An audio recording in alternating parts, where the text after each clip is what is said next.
میں کوئی ایسا شخص چاہتا ہوں جو یا کوئی ایسی ذات چاہتا ہوں جو اپوزٹ جینڈر کی ہو. میں لڑکا ہوں ایک لڑکی سے, بس دوستی رکھوں گا, اسے چھوؤں, اسے کسز کروں, اس کے ساتھ گھومنے, یہ سب نہیں کروں گا, گندی حرکتیں نہیں, بس ایک حد تک میں اس کو لمٹ کر کے رکھوں گا. واللہ میں بہت بڑی بات کہہ رہا ہوں, اگر ہم اور آپ دیندار لڑکی کا انتخاب کرتے ہیں, دیندار لڑکی کو چن کر گھر پر لا کے شادی کر کے اس کے ساتھ اسے گھر پر رکھتے ہیں, ہمیں اپنے بچوں کے سلسلے میں پریشان ہونے کی ضرورت نہیں رہے گی. اگر آپ میں سے کوئی ایسا ہو جو امپوٹنٹ نہ ہو, صاف الفاظ, من استطاع منکم الباء, اگر لگتا ہے کہ میں امپوٹنٹ ہوں تو مجھے شاید شادی سے قدم پیچھے کھینچ لینے چاہیے, مگر مجھے اپنی پوٹینسی کو لے کر کے, اپنی سیکسوالٹی کو لے کر کے اگر کوئی مسئلہ نہیں ہے تو مجھے آگے بڑھ کر کے شادی کر لینی چاہیے. ویسے پھر اگر دیکھا جائے تو جو دوسری ایبلٹیز ہیں, اسپیشلی فائنینشیل ایبلٹی, آپ بتائیں آپ کے اپنے گھر اگر 3-4 مہمان آ جائیں, 4 دن نہیں 4 مہینے آپ کے ہاں رہ جائیں, آپ کو کوئی فرق پڑتا ہے سائیکولوجیکلی, یا آپ کو تھوڑا سا ایموشنلی فرق پڑے تو پڑے, مگر عام طور پر اس طریقے سے کوئی آ کر رہتا ہے, کھاتا ہے, پیتا ہے, eventually and of the day ہم کیا بولتے ہیں, نہیں یار اللہ عز و جل نے اس کے روزی روٹی کا میرے گھر میں انتظام کر رکھا ہے, وہ آیا ہوا ہے, کھاتا ہے, کھائے. اپنے آپ کو باقی رکھنے کے لیے, زندہ رکھنے کے لیے وہ حرام کا ایک لقمہ بھی جائز ہے جو آپ کی بھوک کو مٹا دے. اس سے نیچے والی جو بھوک ہے اس کا کیا, پیٹ کے نیچے ایک اور حصہ ہے, اس کی اپنی بھوک ہے, اس کا کیا, اس کا انتظام ہمیں کرنا ہے. ان الحمد للہ نحمده ونستعینه ونستغفره ونعوذ باللہ من شرور انفسنا ومن سیئات اعمالنا, من يهد الله فلا مضل له ومن يضلل فلا هادي له, واشهد ان لا اله الا الله وحده لا شريك له, واشهد ان محمدا عبده ورسوله صلى الله عليه وسلم تسليما كثيرا. يا أيها الذين آمنوا اتقوا الله حق تقاته ولا تموتن إلا وأنتم مسلمون. يا أيها الناس اتقوا ربكم الذي خلقكم من نفس واحدة وخلق منها زوجها وبث منهما رجالا كثيرا ونساء, واتقوا الله الذي تساءلون به والأرحام إن الله كان عليكم رقيبا. يا أيها الذين آمنوا اتقوا الله وقولوا قولا سديدا يصلح لكم أعمالكم ويغفر لكم ذنوبكم, ومن يطع الله ورسوله فقد فاز فوزا عظيما. أما بعد فإن خير الكلام كلام الله, وخير الهدي هدي محمد صلى الله عليه وسلم, وشر الأمور محدثاتها, وكل محدثة بدعة, وكل بدعة ضلالة, وكل ضلالة في النار. برادران اسلام, میں آپ کے سامنے آج حاضر ہوا ہوں, اور ویسے مجھے جس ٹاپک پر بات کرنے کو کہا گیا ہے وہ خاص طور سے نوجوانوں کے متعلق ہے, نوجوانوں سے تعلق رکھتا ہے. حالانکہ جب میرے سامنے بات آئی تو میں نے کہا کہ میں ایک خاص چیز پر آپ کے سامنے گفتگو کروں, اور وہ ایسا مسئلہ جو ہم میں سے ہر ایک جس سے ہو کر گزرتا ہے کہ جب ہم بچے ہوتے ہیں تو والدین کی نافرمانیاں نہ جانے کس طریقے سے کرتے ہیں, اور کتنی طریقے سے کرتے ہیں, اور کتنے عرصے تک والدین کے نافرمانیوں میں لگے رہتے ہیں. اور پھر جب تک ہمیں اس بات کا احساس ہوتا ہے کہ والدین ہمارے لیے بہت بڑا اثاثہ, بہت بڑا ایسٹ ہیں, کئی مرتبہ ایسا ہوتا ہے کہ کافی دیر ہو جاتی ہے, اور جب ہم خود والدین بننے لگتے ہیں تو ہم اپنے بچوں کو اس بات کا احساس دلانے کی کوشش کرتے ہیں کہ وہ اپنے والدین کی یعنی ہماری فرما برداری کریں, اطاعت کریں. میں اس سائیکل پر بات کرنا چاہ رہا تھا, مگر مجھ سے کہا گیا کہ اس سے بہتر یہ ہے کہ آپ نوجوانوں کے تعلق سے بات کریں. والدین کی محبت لڑکوں کے دلوں میں, لڑکیوں کے دلوں میں ہو نہ ہو, اس سے کہیں زیادہ پنپتی, پھلتی پھولتی, پھیلتی محبت لڑکوں کے دلوں میں لڑکیوں کی ہے, اور لڑکیوں کے دلوں میں لڑکوں کی ہے. اس سلسلے میں بات کی جائے یہ مجھ سے کہا گیا. لہٰذا میں آپ کے سامنے انشاءاللہ تعالی آج اسی ضمن میں کہ ہماری اپنی سوسائٹی میں یہ جو گرل فرینڈز بوائے فرینڈز کا چلن عام ہوتا چلا ہے، یہاں تک کہ ہمارے اپنے مسلم گھرانے بھی کئی مرتبہ لگتا ہے اس سے بچے ہوئے نہیں ہیں، تو اس کا سد باب کیا ہو، اسے کیسے روکا جائے؟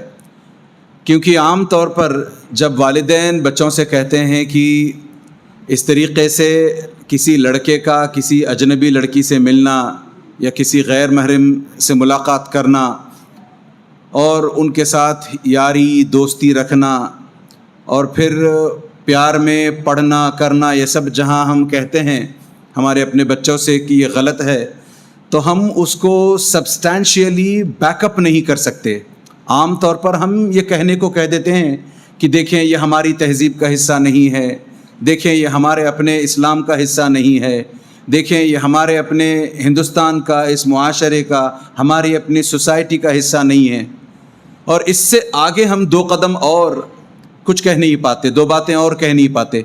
نتیجتاً بھلے ہی ہمارے اپنے نوجوان لڑکے لڑکیاں ہم سے جواب میں نہ کہتی ہوں کچھ بھی، وہ اپنے ذہن میں یہ بات بٹھا لیتی ہیں کہ ٹھیک ہے، والدین کا یہ کہنا ہے کہ یہ ہمارے کلچر کا حصہ نہیں ہے، یہ ہماری اپنی تہذیب کا حصہ نہیں ہے، سوسائٹی کا حصہ نہیں ہے، تو کیا ہوا؟ مجھے کیا ضروری ہے کہ میں اسی سوسائٹی کو بلونگ کروں، اور مجھے وہ اسٹیریو ٹائپس بن کر نہیں رہنا ہے۔ لہٰذا میں ان شیکلز کو توڑتا ہوں، میں آگے بڑھ کر کے ایک نئی مثال قائم کرنے کی کوشش کروں گا۔ کچھ ایسے ہوتے ہیں، کچھ ان میں پھر وہ ہوتے ہیں جو کہتے ہیں نہیں، میں کسی غیر مسلم سے، کسی غیر سے شادی کر کے اس کو دین کی طرف لے آؤں گا، اس کو دیندار بناؤں گا، اس حساب سے ایک نئے بندے کو، نئی بندی کو میں دین کی طرف کھینچ کر لاتا ہوں، مسلمان بناتا ہوں۔ اس سے بڑھ کر اور کیا نیک کام ہو سکتا ہے؟ کئی لوگوں کا یہ مغالطہ ہوتا ہے۔ اور اسی طریقے سے کئی لوگ آگے بڑھ کر کے یہ کہتے ہیں کہ نہیں، مجھے یہ تمام چیزیں کرنی نہیں ہیں۔ میں جب گرل فرینڈ بوائے فرینڈ کی بات کرتا ہوں یا کرتی ہوں تو مجھے وہ ساری گندی حدیں نہیں پھلاندنی ہیں۔ میں بس ایک دوست چاہتا ہوں جو میرے اپوزٹ جینڈر کا ہو، میں کوئی ایسا شخص چاہتا ہوں جو یا کوئی ایسی ذات چاہتا ہوں جو اپوزٹ جینڈر کی ہو۔ میں لڑکا ہوں، ایک لڑکی سے بس دوستی رکھوں گا، اسے چھوؤں، اسے کسز کروں، اس کے ساتھ گھومنے، یہ سب نہیں کروں گا، گندی حرکتیں نہیں، بس ایک حد تک میں اس کو لمٹ کر کے رکھوں گا۔ یہ ان کے اپنے جوابات ہوتے ہیں عام طور پر سے۔ حالانکہ کئی بار ایسا ہوتا ہے کہ اس طریقے کی نوجوان لڑکے لڑکیاں یہ جوابات اپنے والدین سے کہہ کر کے نہیں دیتے، مگر ان کے اپنے جسچرز سے، ان کے اپنے ایٹیٹیوڈ سے، ان کے اپنے عمل سے یہ ساری باتیں پتہ چلتی ہیں۔ تو ہمیں یہ لائن جو ڈرا کرنی ہے وہ کہاں ڈرا کرنی ہے، اور اس طریقے سے یہ لائن کون ڈرا کرے گا، یہ ضروری ہے۔ تو اور عام طور پر ہوتا یہ ہے کہ جب ہم ان سے کہتے ہیں کہ یہ ساری چیزیں ہماری اپنی تہذیب، ہمارا اپنا دین نہیں سکھلاتا، ہمارے اپنے دین سے یہ چیزیں شریعتاً یہ چیزیں غلط ہیں، تو جب ہم اس طرح کی بات کہتے ہیں کہ شریعت میں یہ چیزیں غلط ہیں، تو نوجوان لوگ چونکہ شریعت سے واقف نہیں ہوتے، دین سے واقف نہیں ہوتے، اللہ عز و جل کے احکام سے واقف نہیں ہوتے، یہ پلٹ کر پھر اسلام پر ہلکے سے ہی صحیح حملہ کرنے کی کوشش کرتے ہیں کہ اسلام بڑا اولڈ فیشن مذہب ہے، اسلام کو اپنے کیا کہتے ہیں وہ زمانے کے ساتھ کاندھے سے کاندھا ملاتے ہوئے، اسلام کو ایڈوانس ہوتے ہوئے، اپنے اندر امینڈمنٹس لاتے ہوئے اسلام اپنے اندر تبدیلیاں پیدا کرے، ایسے اسلام کے اندر لچک ہونی چاہیے، فلیکسیبلٹی ہونی چاہیے۔ کئی لوگوں کا پھر دعویٰ ہوتا ہے، کئی لوگ یہ کہتے ہیں ہم سے آ کر کے نہیں کہیں، نہیں نہ صحیح، ہمارے اپنے بزرگوں سے جا کر کے یا ان کے اپنے بزرگوں سے جا کر کے یہ باتیں نہ کریں، نہیں نہ صحیح، مگر یہ اپنی سرکلز میں، سرکل آف فرینڈز جو ان کی ہوتی ہیں، ان کے اندر یہ باتیں عام طور پر بڑے کھلے طور پر ہوتی ہیں، اور پھر اسی چیز کو شے پاتے ہوئے اسی چیز کی کئی لوگ آگے نکل کے چلے جاتے ہیں۔ دیکھیں، ایک چیز ہے کہ جب اللہ عز و جل نے ہمیں اس دنیا میں انسان بنا کر بھیجا تو ہمارے اپنے ہر قسم کے زندہ رہنے کا سامان مہیا کیا، روٹی کا انتظام، کپڑے کا انتظام، گھر کا انتظام، یہ ہر انسان اپنے لیے کرتا ہے۔ وہیں اپنی زندگی کو اپنی زندگی کے مسائل کے ساتھ جوجھتے ہوئے اپنی معاشرتی زندگی اور خاص طور سے اپنی جو پرسنل لائف ہوتی ہے، اگر میں تھوڑے کھلے الفاظ میں کہوں، اپنی سیکسول لائف جو ہوتی ہے اس کے آگے بڑھانے کا بھی انتظام اللہ عز و جل نے کیا ہے.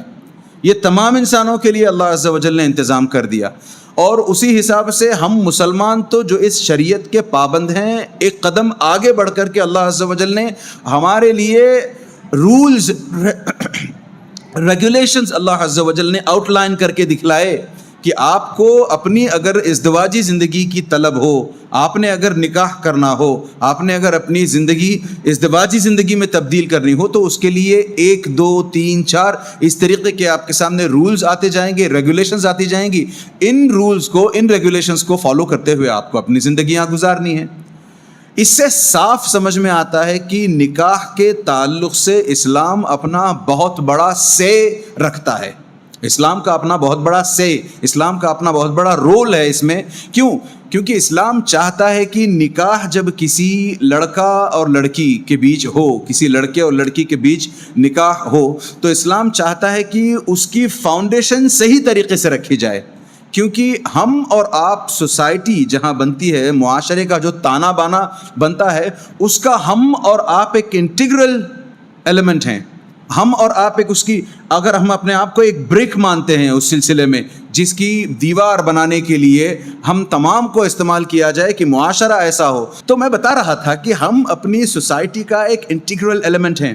ہمیں ایسے نہیں سوچنا چاہیے کہ میں الگ سے رہوں گا، الگ تھلگ رہوں گا، الگ اپنے رولز بناؤں گا، اپنے ریگولیشنز الگ ہوں گے، میں کسی کی کچھ فالو نہیں کروں گا، میرا اپنا نہیں. یہ نہیں ہو سکتا. اس طریقے سے ہم معاشرے کا حصہ بن کر نہیں رہ سکتے.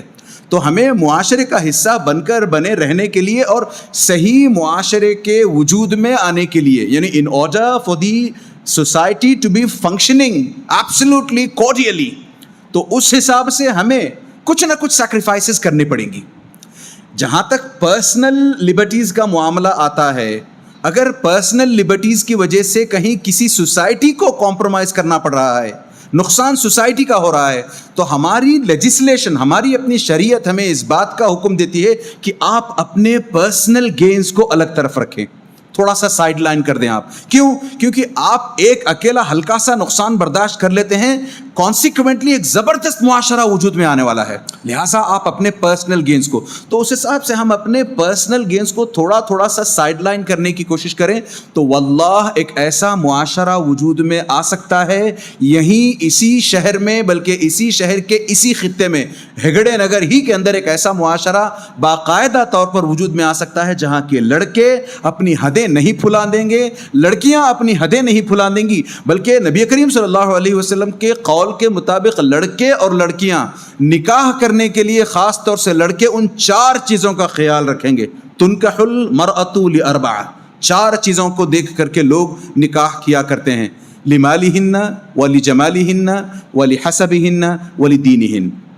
کہ لوگ اس طریقے سے، او کما قال نبی صلی اللہ علیہ وسلم، کہ لوگ کسی لڑکی کی خوبصورتی کو دیکھ کر کے، یا اس کے مال کو دیکھ کر کے، یا اس کے سوسائٹل سٹیٹس کو، حسب نسب کو دیکھ کر کے کہ وہ فلاں خاندان سے آتی ہے، فلاں سوسائٹی میں اس کا رتبہ ہے، اس کے والد صاحب کا یہ اسٹیٹس ہے، اس کا اپنا یہ اسٹیٹس ہے، تو اس حساب سے شادیاں کرتے ہیں. یا پھر اپنے دین کو دیکھ کر کے لوگ شادیاں کرتے ہیں. نبی کریم صلی اللہ علیہ وسلم نے آگے کہا فظفر بذات الدین، آپ دیندار لڑکی کو چنو، کیونکہ پھر آپ کے اس طریقے سے دیندار لڑکی کو چننے کے نتیجے میں، واللہ میں بہت بڑی بات کہہ رہا ہوں، اگر ہم اور آپ دیندار لڑکی کا انتخاب کرتے ہیں، دیندار لڑکی کو چن کر گھر پر لا کے شادی کر کے اس کے ساتھ اسے گھر پر رکھتے ہیں، ہمیں اپنے بچوں کے سلسلے میں پریشان ہونے کی ضرورت نہیں رہے گی. یہ بہت بڑی چیز ہے. آج کا ہر فادر، ہر باپ اس مسئلے سے جوجھ رہا ہے، الا من رحم ربی. اکا دکا ہوں گے جو شاید اس طریقے سے جوجھ نہیں رہے ہوں گے، ورنہ اگر آپ دل ٹٹول کر دیکھیں، کسی اپنے قریبی سے ملاقات کر کے دیکھیں، بات کر کے دیکھیں، وہ یہی بتائے گا کہ یار میں اپنی بیوی اور اپنے بچوں سے پریشان ہوں. لہٰذا سب سے پہلے نپنگ ان دا بڈ جو ہوگا وہ یہ ہوگا کہ ہم ایسی دیندار خواتین کو، دیندار لڑکیوں کو شادی کر کے لائیں جو ہمارے گھر آ جانے کے بعد ہم سے جو بچے ہوں گے ان کے دین کا وہ خود خیال رکھیں گے. لہٰذا آپ کو پھر باہر کا دیکھنا پڑے گا، آپ جائیں, بریڈ وننگ آپ کا کام ہے, گھر پر سامان لانا, کمائی دھمائی کرنا آپ کا کام ہے, میرا کام ہے. ہم اس کام میں پوری طریقے سے اٹینشن لگا کر, پورا اپنا دھیان لگا کر وہ کام کر سکتے ہیں. اور پھر اگر ایک لڑکی جو دیندار نہ ہو, اسی وجہ سے نبی کریم صلی اللہ علیہ وسلم نے کیا کہا, ما ترکت بعدی فتنةً اضر علی الرجال من النساء, یعنی لڑکیوں کے فتنے سے زیادہ بڑا فتنہ مردوں کے لیے کوئی نہیں ہے. پھر چاہے مرد قلاش ہو, پھر چاہے مرد بھوکا ہو, اس کے سامنے ایک ادھ ننگی لڑکی آ جائے, اس کا دماغ خراب ہونے لگتا ہے.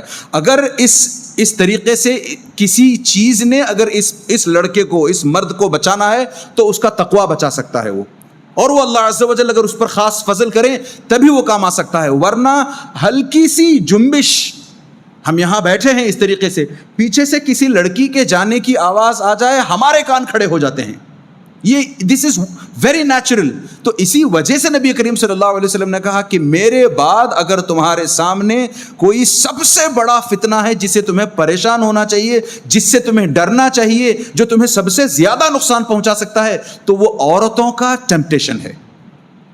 تو اس حساب سے اگر کوئی عورت گھر پر ہم جس کو شادی کر کے لائیں وہ دین میں بالکل کمزور ہو, زیرو کی بات نہیں کرتا, دین میں اگر کمزور ہو تو نہ صرف وہ آپ کو نچائے گی بلکہ آپ کے اپنے بچوں کا اسلامک فیوچر ہونے سے بچائے رکھے گی. آپ کے اپنے بچے کل کے دن اسلامک ایمبیسڈرز نہیں بن سکتے, اتنا گارنٹی ہے, کیونکہ آپ نے ویسی کو گھر کو لا کر کے گھر بسانا مناسب سمجھا ہے. لہٰذا اسلام اس وجہ سے بہت بڑا, جیسے میں نے کہا, سے رکھتا ہے اپنا, بلکہ قرآن خود کہتا ہے وَمِنْ آيَاتِهِ أَنْ خَلَقَكُمْ مِنْ أَنفُسِكُمْ أَنْ خَلَقَ لَكُمْ مِنْ أَنفُسِكُمْ أَزْوَاجًا, کہ اللہ عز و جل کہتے ہیں, پھر سے دیکھیں کہ اللہ عز و جل کی کتنی بڑی ہم پر نعمت ہے کہ اللہ عز و جل نے جب ہمیں شادی کرنے کے لیے پال پوس کر کے جب ہم بڑے ہوتے ہیں, شادی کے قابل ہوتے ہیں, تو ہمارے اپنے جوڑے ہیومن سپیشیز ہی میں سے چننے ہیں. ایک سیکنڈ کے لیے سوچیں اگر ہمیں ہیومن سپیشیز نہ دے کر کے کسی جانور سے, کسی جن سے شادی کرنے کو کہا جاتا, یا یہ پھر لیجسلیٹ کیا جاتا ہے کہ اس طریقے سے ہمیں شادیاں کرنی ہیں. وہ نوجوان ہیں نا جو کہتے ہیں کہ میں چاہتا ہوں کہ کسی غیر سے شادی کر کے اس کو دین پر لاؤں, اس کو اسلام پر لاؤں, تاکہ وہ اس کا گھرانہ اسلام پر آ جائے. تو اس حساب سے 2 قدم اور آگے چل کر کے سوچیں کہ اگر اس طریقے سے ہمیں کہا جاتا کہ ہم دوسری اسپیشیز سے شادیاں کریں تو گزارا کتنا ناممکن سا ہو جاتا. اسی وجہ سے اللہ عز و جل نے کہا وَمِنْ آيَاتِهِ أَنْ خَلَقَ لَكُم مِّنْ أَنفُسِكُمْ أَزْوَاجًا, کہ جب تمہارے جوڑے پیدا کیے اللہ عز و جل نے تو اسی ہیومن سپیشیز سے پیدا کیے ہیں, بلکہ انہی مسلمانوں سے تمہیں اپنے جوڑے چننے ہیں.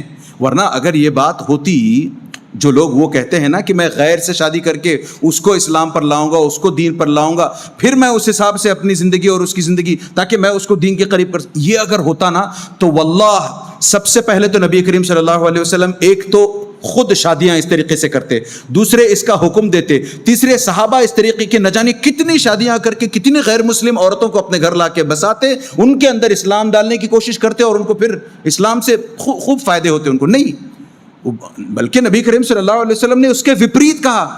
یہ نہیں کہا کہ کسی غیر سے شادی کر کے اسے مسلمان بناؤ, اس کو اسلام پر لاؤ, پھر نکاح کرو, نہیں, بلکہ کہا کہ جو تمہارے اپنے معاشرے میں سب سے زیادہ دیندار ہے اس سے شادی کرو. میں نے کہا نا اس کا بڑا فائدہ, حالانکہ بہت اور فائدے ہیں, میں نے جو امیڈیٹ فائدہ ہے وہ آپ کے سامنے رکھا ہے کہ ہم آسانی سے مکت ہو جائیں گے, ہماری اپنی گھر کی ذمہ داریاں ہمارے اپنے سروں پر نہیں رہیں گی, کیونکہ ہم نے ایسی خاتون سے شادی کی ہے جو پھر ہمارے اپنے بچوں کے اسلام کا خیال رکھتی ہے, ان کو اسلام سکھاتی ہے, ان کا مستقبل اسلامکلی روشن کرنے کی وہ خود کوشش کرتی ہے. پھر ہمیں صرف مانیٹر کرنا ہوگا جگہ سے جگہ, ٹائم ٹو ٹائم اس کو مانیٹر کرنا ہوگا, پھر اس حساب سے اور اگر ضرورت پڑے بیچ میں تو اس کی لاجسٹکس کا انتظام کرنا ہوگا. بس باقی ہم انشاءاللہ تعالی آگے بڑھ کر خوب کمائی دھمائی کا ہو یا اپنی عبادات کا ہو یا اپنی دوسری ضروریات کا ہو, ان کا خیال رکھ سکتے ہیں. اس حساب سے صاف الفاظ دیکھیں, میں نے ایک پہلو بتایا ہے کہ جب تک ہم کسی لڑکی کا انتخاب کریں 4 چیزیں ہیں, ان میں سے چوتھی چیز کو نبی کریم صلی اللہ علیہ وسلم نے سلیکٹ کرنے کا حکم دیا ہے, وچ از دا ریلیجن. اسی حساب سے لڑکوں کے تعلق سے بھی نبی کریم صلی اللہ علیہ وسلم نے فرمایا اذا جاءکم من ترضون دینہ وخلقہ, کہ اگر تمہارے سامنے، یعنی لڑکیوں کے ماں باپ سے بات ہو رہی ہے، کہ اگر تمہارے سامنے تمہاری اپنی بیٹیوں کے لیے کوئی ایسا رشتہ آ جائے جس کے دین سے اور اخلاق سے تم خوش ہو، یہ 2 پیرامیٹرز بتائے گئے ہیں، تیسرا نہیں ہے وہاں پر. ہم اس کا ریزیومے دیکھنے کی کوشش کرتے ہیں، ہاں ہم اس کا سیلری کے کتنے ڈیجٹس ہیں وہ دیکھنے کی کوشش کرتے ہیں، ہم اس کا بینک بیلنس دیکھنے کی کوشش کرتے ہیں، اس کا اپنا گھر ہے نہیں ہے وہ دیکھنے کی کوشش کرتے ہیں. ہلکا سا سیلاب کیا آیا یا پھر ہلکا سا اس کے آفیسر کا دماغ کیا پھرا، اس کا جاب جا سکتا ہے، اس کا گھر سیلاب کی زد ہو سکتا ہے. یہ تمام چیزیں دیکھنے کی نہیں ہے. کیوں؟ کیونکہ اللہ عز و جل نے ہر ایک کی روزی روٹی کا ذمہ لے رکھا ہے. ارے اللہ عز و جل کہتے ہیں کہ میں نے چوپایوں کا، جانوروں کی روزی روٹی کا انتظام کر رکھا ہے. ہم تو ہیومن بینگز ہیں، ہمیں تو جواب دینا ہے. ہم تو وہ ہیں جن کے بارے میں اللہ عز و جل کہتے ہیں فَبِأَيِّ آلَاءِ رَبِّكُمَا تُكَذِّبَانِ. یہ تکذبان میں جو تثنیہ کا صیغہ آیا ہوا ہے، جنوں سے اور ہم سے بات ہو رہی ہے کہ کن کن نعمتوں کو اللہ عز و جل کی تم اس طریقے سے جھٹلاتے رہو گے. تو ان چیزوں سے صاف پتہ چلتا ہے کہ اللہ عز و جل نے جو لیجسلیٹ کیا ہے وہ یہ ہے کہ مردوں کی جہاں تک بات آتی ہے ان کا دین دیکھیں اور ان کے اخلاق دیکھیں. اگر دین میں اور اخلاق میں دونوں میں صحیح ہیں تو ہم سے حکم ہے کہ ہم اپنی بیٹیوں کی شادیاں اس طریقے کے مردوں سے کر دیں، ورنہ یہ ہوگا کہ اللہ عز و جل، نبی کریم صلی اللہ علیہ وسلم کہتے ہیں تکن فتنۃ فی الارض وفساد عریض. اگر یہ نہیں کرتے ہیں ہم تو زمانے میں، دنیا میں بہت بڑا فتنہ برپا ہوگا اور بہت بڑا فساد برپا ہونے کا ڈر ہے. آج بھلے ہی ہم اس کو اکنالج نہ کریں، نہ سمجھیں، نہ ایڈمٹ کریں، مگر کیا ہم نہیں جانتے، کیا ہم نہیں مانتے، اندر سے جانتے نہیں ہیں اس بات کو کہ ہمارے اپنے معاشرے میں جس قسم سے، جس ریمپنٹ طریقے سے طلاق ہوتی جاتی ہے، ادھر شادی ہوئی 2 مہینے کے اندر طلاق، ادھر شادی ہوئی 1 سال کے اندر، کچھ تو ادھر شادی ہوئی 15 دنوں کے اندر طلاق، 8 دن کے اندر طلاق. یہ طلاقیں جو ہو رہی ہیں کیوں ہو رہی ہیں؟ لڑکوں میں کمی، لڑکیوں میں کمی. مطلب یہ ہوا کہ we did not try to toe the line. Allah عز و جل نے، نبی کریم صلی اللہ علیہ وسلم نے ایک لائن، وہ جو لائن میں نے کھینچنے کی بات کی تھی وہ کھینچ رکھی ہے، اس کو ہم پھلانتے ہیں اور پھر ہم امید کرتے ہیں کہ سب کچھ چنگا سی، سب کچھ ٹھیک نہیں ہوگا. پھر تو ہمیں وہ لائنز کے اندر رہنے کی کوشش کرنی ہے. تو اس حساب سے نبی کریم صلی اللہ علیہ وسلم فرماتے ہیں من استطاع منکم الباءۃ فلیتزوج. اگر تم میں سے کسی کی باہ والی طاقت ہو، الباء، اس لفظ کو تھوڑا سا مس انڈرسٹینڈ کیا جاتا ہے. الباء کہتے ہیں کسی کے اندر پوٹینسی ہو. اس کو میں اگر دوسرے لفظوں میں کہوں، اگر آپ میں سے کوئی ایسا ہو جو امپوٹنٹ نہ ہو، صاف الفاظ، من استطاع منکم الباء، اگر لگتا ہے کہ میں امپوٹنٹ ہوں تو مجھے شاید شادی سے قدم پیچھے کھینچ لینے چاہیے، مگر مجھے اپنی پوٹینسی کو لے کر کے، اپنی سیکسوالٹی کو لے کر کے اگر کوئی مسئلہ نہیں ہے تو مجھے آگے بڑھ کر کے شادی کر لینی چاہیے. خود سے نہیں، ماں باپ کی اجازت سے، ماں باپ کے اپروول سے شادی کر لینی چاہیے. من استطاع منکم الباءۃ فلیتزوج فانہ اغض للبصر واحسن للفرج. نبی کریم صلی اللہ علیہ وسلم نے کہا اس سے نہ صرف تمہاری اپنی نظریں نیچی رہتی ہیں بلکہ تمہاری اپنی پرائیویٹ پارٹس کی، تمہاری اپنی شرمگاہ کی بھی حفاظت ہوتی ہے. اور اگر کوئی نہیں کر سکتا یہ کام تو اس کو چاہیے کہ وہ روزے رکھے، فإنہ لہ وجاء، کیونکہ روزہ اس کو ڈھال کی طرح اس کی پھر حفاظت کرتا ہے. یعنی روزہ آپ کی پوٹینسی کو تھوڑے تھوڑے کر کے وہ بھی صرف ٹائملی، انٹرمیٹنٹلی ریڈیوس کرتا ہے. یعنی آپ کی شہوت کو تھوڑی دیر کے لیے مار دیتا ہے، پھر آپ نے روزہ رکھا، پھر شہوت تھوڑی مر گئی. ایسا نہیں ہوتا کہ آپ کی شہوت کو وہ مارتے ہوئے 100 سے آپ کی 90 کر دی، اس کے بعد 68، پھر 50، 40، 30، 0 کر دی. یہ نہیں، اس کا یہ مطلب نہیں ہے. وہ ٹائم بینگ آپ کی اس ارج کو ریڈیوس کرنے میں مدد کرتا ہے. تو خیر یہ ان لوگوں کے لیے بات ہو گئی جو لوگ کسی وجہ سے شادی نہیں کر پاتے. مگر جو لوگ شادی کر سکتے ہیں، جن کے اندر ایک تو فزیکل ایبلٹی ہے کہ وہ شادی کریں، دوسری اسی حساب سے اگر فائنینشیل ایبلٹی ہے. اور فائنینشیل ایبلٹی سے میری مراد یہ نہیں ہے کہ آپ کے پاس 5-10 لاکھ کا بینک بیلنس ہو، آپ کا اپنا گھر ہو، آپ کی اپنی گاڑی ہو، آپ کا اپنا جاب ہو، آپ اپنے مزے میں ہوں. یہ سب سیکنڈری ہیں.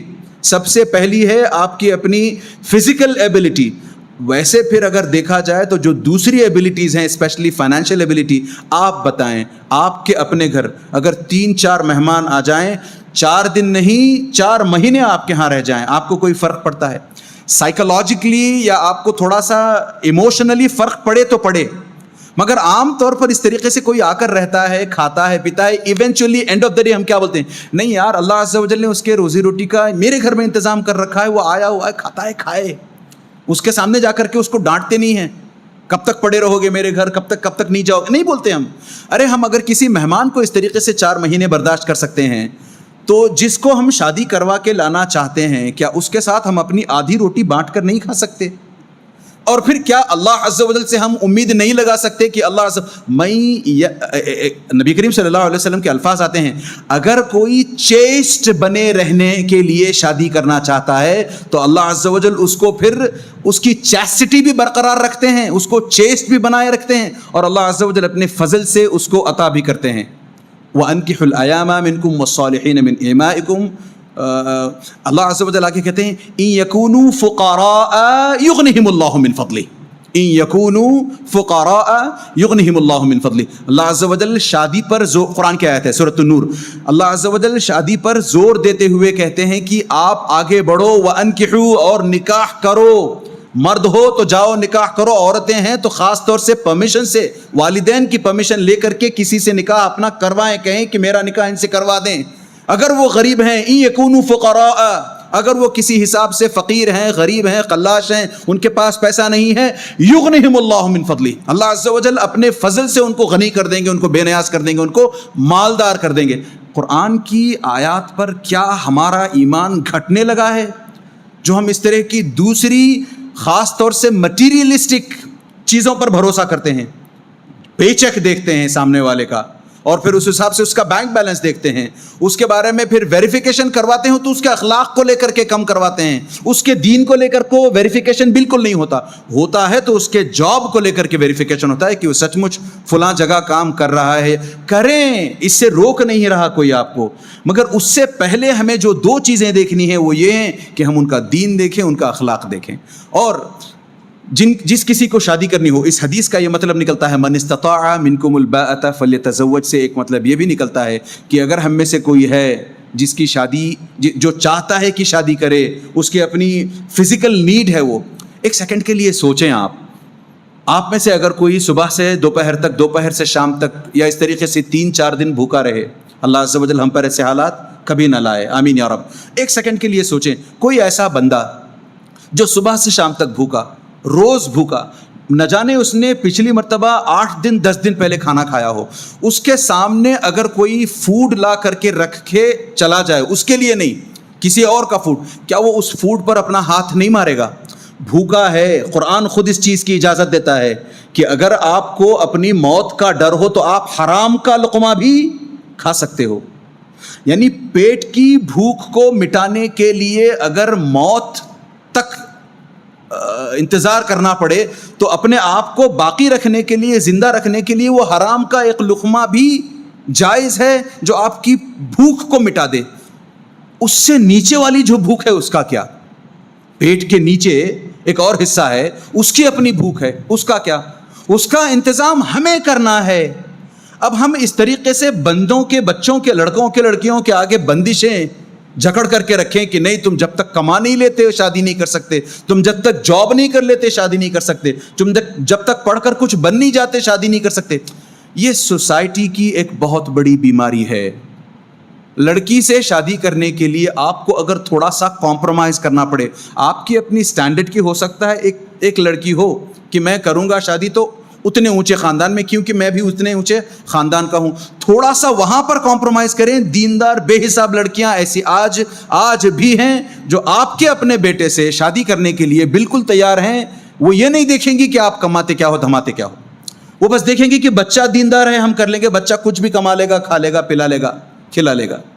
تو اس حساب سے ہمیں یہ کوشش کرنی چاہیے کہ ہم اپنے معاشرے میں، اپنے سوسائٹی میں ایسے لوگوں کو یا پھر ایسی پریکٹسز شروع کروائیں جس کے نتیجے میں لڑکے اور لڑکیاں جلدی سے شادی کرنے کے لائق ہو جائیں اور ان کی شادیاں جلدی کر دی جائیں. اس طریقے سے ہم شادیوں میں جلدی کریں گے تو ایک تو بڑا فائدہ یہ ہوا کہ اگر میں اپنے لڑکے کی شادی 21 میں کروا دیتا ہوں، یہاں کا ہمارا اپنی گورنمنٹ کا نارم ہے کہ لڑکوں کی شادی 21 کے بعد ہو، ٹھیک ہے، میں اگر 21 میں کروا دیتا ہوں اور 21 میں شادی کروانے کا مطلب یہ ہے کہ میں ابھی 45-50 کا ہی ہوں کہ میرا اپنا لڑکا، اس کا اپنا لڑکا جوان ہو چکا ہے، 20 سال اس میں پھر بیت چکے ہیں.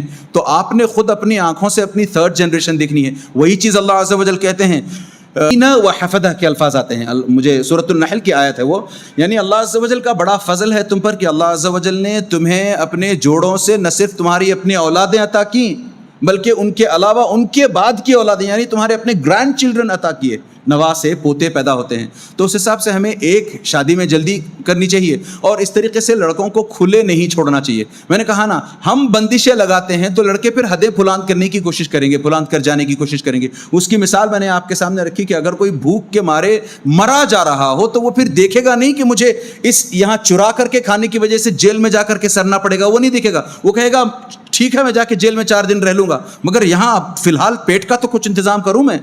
اچھا، اس چیز سے میں آپ لوگوں کا دھیان اس طرف نہیں آکرشت کرنا چاہ رہا یا پھر رانگ ڈوئنگ کو پروموٹ نہیں کرنا چاہ رہا، رانگ ڈوئنگ کا جواز نہیں بتا رہا میں. مجبوری کے عالم میں ایک بندہ یہ کر لیتا ہے تو پھر اس سے کہیں زیادہ مجبوری اس کی اپنی فزیکل نیڈ کی ہے، اس کی اپنی بدنی ضرورت کی ہے. اس کو ہم نے کیوں بلاک کر کے رکھا ہے؟ اس کا انتظام کیوں نہیں کرتے ہم پیرنٹس اگر ہیں تو ہمارا کہیں نہ کہیں فرض بنتا ہے کہ بچوں کو اتنی جلدی قابل بنا دیں گے ہم کہ وہ پھر شادی کر لیں. 18 19 20 کے آس پاس لڑکوں کی شادیوں کے تعلق سے سوچنا، ان کے وچار کرنا شروع کریں، پلاننگ کرنا شروع کریں. 21 میں شادی ہو جائے گی انشاءاللہ تعالی. اور اگر شادیاں کسی وجہ سے نہیں ہوتی تو اس کا مطلب یہ نہیں ہے کہ ہم جا کر کے غلط سلط کام کریں. ارے نبی کریم صلی اللہ علیہ وسلم نے صاف الفاظ میں، ایک لمبی حدیث آتی ہے اس کا آخری ٹکڑا میں آپ کے سامنے رکھوں، کل المسلم علی المسلم حرام دمہ ومالہ وعرضہ. نبی کریم صلی اللہ علیہ وسلم نے فرمایا کہ ایک مسلمان کا دوسرے مسلمان پر خون حرام ہے، یعنی آپ کسی کا خون نہیں بہا سکتے. آپ کسی، اس میں یہ بھی آ گیا کسی کو آپ نے ایسے مکہ مارا کہ اس کے خون بہا، وہ مگر مراد یہاں وہ نہیں ہے. نبی کریم صلی اللہ علیہ وسلم کہہ رہے ہیں کہ کسی کی جان آپ ایسے نہیں لے سکتے، کسی مسلمان کی جان اس طریقے سے آپ پر حرام ہے، اسی حساب سے اس کا مال حرام ہے. کسی کا مال اس طریقے سے آپ ہڑپ نہیں سکتے، غلط طریقے سے کھا نہیں سکتے. اسی حساب سے وعرضہ، اس مسلمان کی عزت اور آبرو بھی آپ پر حرام ہے. اگر یہ حدیث مسلمان نوجوانوں کے سینے میں سرایت کر جائے، پینیٹریٹ کر جائے، ان کا عقیدہ مضبوط کیا جائے تو واللہ کوئی مسلمان لڑکا کسی مسلمان لڑکی کی آبرو پر ہاتھ ڈالنے سے پہلے 1000 بار سوچے گا کہ یہ میرے لیے حرام نہیں ہے. کیسے ہم کسی کی عزت کا کھلواڑ کر سکتے ہیں؟ کیسے ہم کسی کے ساتھ مل کر بیٹھ لیے، کسی کے ساتھ مل کر کہیں چلے گئے، وہ ہوٹلز میں جا کر کے وہاں راتیں گزاری ہم نے، یا پھر سینما گھروں میں جا کر کے چپکے سے الٹی سیدھی حرکتیں کی ہم نے، یہ سب حرام ہے. نبی کریم صلی اللہ علیہ وسلم نے کہا کیوں؟ وعرضہ، کسی مسلمان کی عزت اور آبرو کے ساتھ کھلواڑ کرنا حرام ہے. اس لڑکی کی عزت کے ساتھ تو ہم کھلواڑ کر ہی رہے ہیں، ساتھ ہی ساتھ ہم اس کے والدین کی عزت کے ساتھ کھلواڑ کر رہے ہیں. اس کا بہت بڑا پے بیک کرنا پڑ سکتا ہے ہمیں. اور اگر ہم اپنے اپنے گھروں میں، اپنے خاندانوں میں، اپنے معاشرے میں، اپنے بیک یارڈز میں جا کر کے دیکھیں، شاید ہمیں اس بات کا احساس نہ ہو. ہم میں سے کئی ہیں جو آلریڈی پے بیک کیے جا رہے ہیں. احساس نہیں ہوتا ہمیں لگتا ہے کہ ایک کلیمٹی ہے، ہمیں لگتا ہے کہ ایک ٹرائل ہے، ہمیں لگتا ہے کہ ایک مصیبت ہے آئی ہے ہم پر. اس مصیبت کو ہم نے جو اپنے ہاتھوں سے پہلے کما کر کے بھیجا ہے اس سے جوڑنے کی کوشش کریں. اچھا اتنے سال پہلے میں نے ایسا کیا تھا، اتنے سال پہلے میں نے ایسا کیا تھا، it is pay back time. تو اس سے پہلے ہم اللہ عز و جل سے معافیاں مانگ لیں اپنے قصوروں کی، اپنی غلطیوں کی، تو انشاءاللہ تعالیٰ معاشرہ نیک سے نیک تر ہوتا جائے گا. آپ کے سامنے میں انشاءاللہ تعالیٰ بات ختم کرنے سے پہلے ویری ڈسکریٹلی یا پھر میں کہوں کنسائسلی 2-3 سٹوریز، حالانکہ اگر اس پر بات کی جائے تو 1 اور گھنٹے تک بات ہو سکتی ہے اور پھر بھی کمپلیٹ نہیں ہوگا یہ ٹاپک، یہ سبجیکٹ. یعنی میں یہ نہیں کہہ رہا ہوں کہ میں بات کر سکتا ہوں، غور کریں میرے الفاظ پر، اس پر بات اور لمبی ہو سکتی ہے. اتنی ساری اس کے اندر رولنگز ہیں، ایگزامپلز ہیں، بیسٹ پریکٹسز ہیں ہمارے اپنے صحابہ سے، ہمارے اپنے اسلاف سے، کہ ان تمام کو لے کر کے اگر 1 گھنٹہ 1.5 گھنٹہ اور بات کی جائے، یہاں سے 1:45 ہونے لگے ہیں،